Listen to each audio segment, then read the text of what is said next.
들고 선서문을 낭독해 주시기 바랍니다.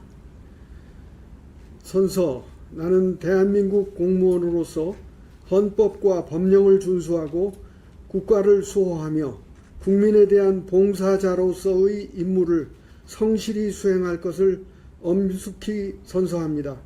2025년 7월 21일 외교부 장관 조현. 네, 감사합니다. 이어서 바로 장관님의 취임사를 듣겠습니다. 직원들께서는 편안하게 경청하여 주시기 바랍니다. 여러분 반갑습니다. 사랑하는 외교부 동료 여러분, 그리고 재공관원과 가족 여러분, 다시 만나게 되어 반갑습니다.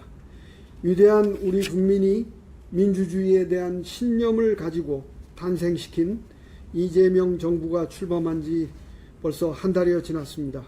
저로서는 40년 넘게 몸담았던 외교부에 3년 만에 복귀하게 되었습니다. 대전환을 겪고 있는 국제 질서 속에서 우리 외교안보 환경이 더욱 엄중해지는 시기에 외교 장관직을 맡게 되어 막중한 책임감을 느낍니다. 이럴 때일수록 우리는 국익을 중심에 두고 합리성, 중도와 효율을 바탕으로 전략적이고 실용적인 외교를 추진해야 합니다. 국회의 초당적 지지도 반드시 필요합니다. 하지만 지난 몇 년간 그렇지 못한 경우들이 있었습니다. 외교 사안이 국내 정치에 이용되었고 실용과 국익이 주도해야 할 외교 영역에 이분법적 접근도 많았습니다. 외국에 대한 부적절한 언급도 있었습니다. 엑스포 유치 경쟁에서 성공 가능성이 희박해지는데도 끝까지 올인하였습니다. 우리가 MBC를 제소한 것은 분명히 잘못된 겁니다. 외교부를 대표하여 MBC에 사과드립니다. 급기야는 민주주의 정상회의를 주최한 지 얼마 지나지 않아 전직 대통령이 민주주의 전복을 시도하기까지 했습니다. 이런 모든 과정에서 그간 외교부가 국민의 기대에 부응하지 못한 데에 외교부를 대표하여 국민 여러분께 진심으로 사과드립니다. 이런 일이 반복되지 않도록 조직 문화와 업무 관행을 확실히 바꾸어 나가겠습니다. 과거의 잘못으로부터 교훈을 찾되 앞으로 지난 정부 탓은 하지 않겠습니다. 한편 불가피하게 지시를 따를 수밖에 없었던 직원들에게는 미안하고 안쓰러운 마음이 듭니다. 외교적 뒷수습을 하느라 애쓰셨습니다. 또한 지난 몇 년간 많은 어려움 속에서도 각자의 위치에서 묵묵히 업무에 매진해 주신 여러분께 다시 한번 감사드립니다. 친애하는 동료 여러분, 이제 우리는 정상으로의 복귀를 넘어 하루속히 앞으로 나아가야 합니다. 대전환의 위기를 국익 극대화의 기회로 만들어야 합니다.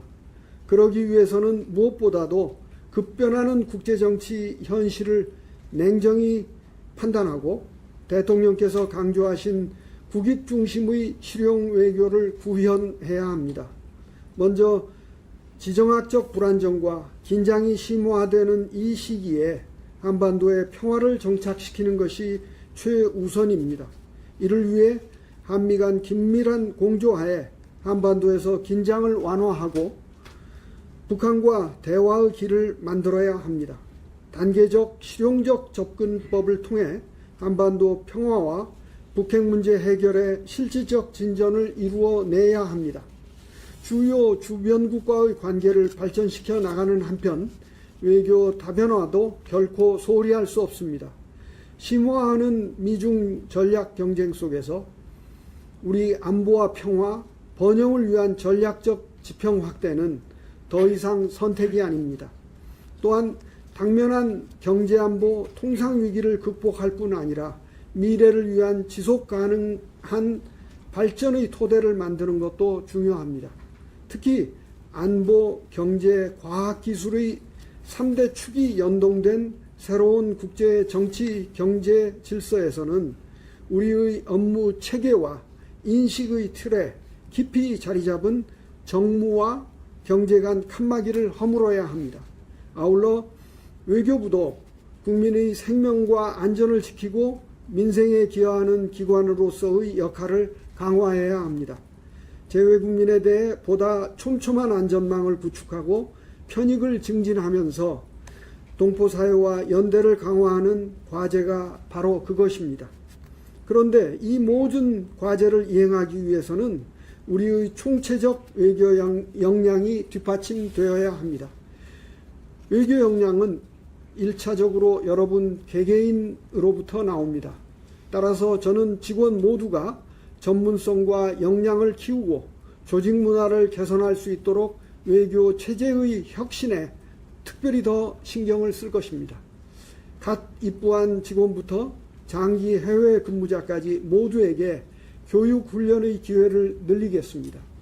직급별, 기수별, 채용 경로별 경계에 갇히지 않고 인재들이 적재적소에서 실력을 발휘할 수 있도록 제도를 운영하겠습니다.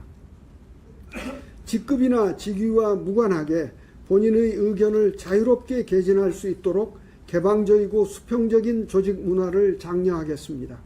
직원들이 담당 업무의 주인의식을 가지고 임하되 혹시 실망스러운 결과가 나오더라도 그 책임은 위쪽에 더 많이 두도록 하겠습니다. 본부와 공관이 각자의 역할을 분명히 하면서 공관장에게는 더 많은 역할과 책임을 주고자 합니다. 제외 공관장들은 양국관계의 모든 영역에서 통합적 조정 역할을 해야 합니다. 과거 제가 차관 시절에도 이러한 외교 체제의 혁신을 적극 추진하였습니다. 당시의 경험을 지렛대 삼아서 이번에는 보다 확실히 해나가겠습니다. 외교부 밖에서 우리의 외교 역량을 확보하는 노력도 해야 합니다. 무엇보다도 국민들의 통합된 지지는 우리 외교의 큰 힘이자 국력 그 자체입니다.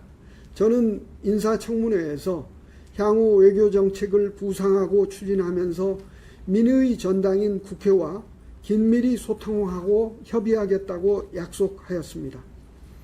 또한 다양한 스펙트럼의 전문가들로부터 지혜를 구하고 지지를 확보하는 것도 중요합니다. 여러분 모두 각자의 자리에서 국내의 다양한 이해관계자와 만나 경청하고 협의하는 노력을 배가하여 주시기 바랍니다.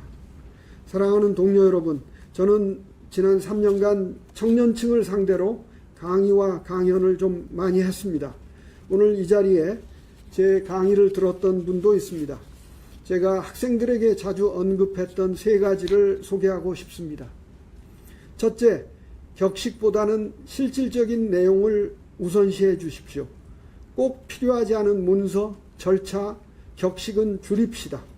여러분 각자가 우리나라의 귀중한 외교 자산입니다.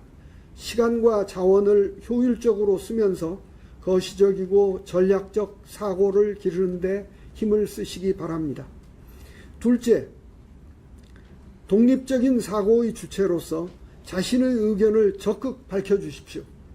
상사의 입장이나 지시를 무조건 따르고 분위기를 고려하여 의견을 제시하지 못한다면 이것도 하나의 아첨이라고 생각합니다.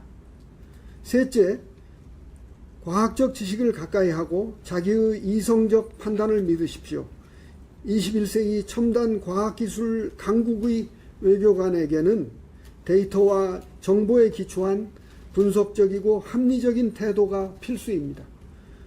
여러분 모두 합리성에 기반한 의사결정 습관을 기르시기 바랍니다. 사랑하는 외교부 동료 여러분, 새 정부는 초유의 상황에서 출범하였고 외교부에 대한 우리 국민들의 기대는 매우 큽니다. 이러한 기대에 부응하여 여러분 모두 사명감과 주인의식을 갖고 업무를 추진해 주시길 바랍니다. 저 또한 이 모든 과정에 함께하겠습니다. 앞장서겠습니다. 감사합니다.